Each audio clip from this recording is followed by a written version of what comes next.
ფარმაცევტულმა კომპანია GPC-მ საქართველოში ახალი პრაქტიკის დანერგვა დაიწყო. კომპანია ქვეყანაში ისეთ მედიკამენტებს შემოიტანს და აწარმოებს, რომელსაც საერთაშორისო დასახელება აქვთ. შესაძლებელი გახდება პრეპარატების გაყიდვა დანიშნულების შესაბამისი რაოდენობითაც. საერთაშორისო მედიკამენტებს მის კონკურენტ ბრენდებთან შედარებით 20-30%-ით დაბალი ფასი ექნება.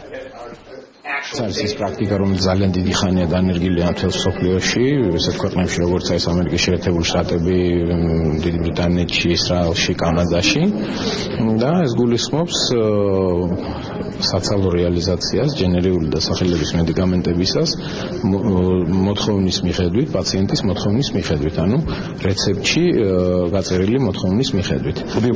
ეს პროექტი ძალიან მნიშვნელოვანია საქართველოში, რომ ხორციელდება მაღალი ხარისხის პრეპარატები, რომლებსაც დიდი კონტროლი ეწევათ, გამოშვებამდე ხელმისაწვდომ ფასად იქნება. კარგი მედიკამენტები ხელს უწყობს ადამიანს იცხოვროს დიდხანს და ჯანმრთელად, რაც ქვეყნის პირველი საზრუნავია. მომხმარებელს არამხოლოდ წამლებს მივაწვდით, ჩვენ მათ გამოვკითხავთ თუ რა აწუხებთ, გავიგებთ რა არ მოსწონთ და ამის გათვალისწინებით შემდეგ მათ კიდევ უფრო დავეხმარებით.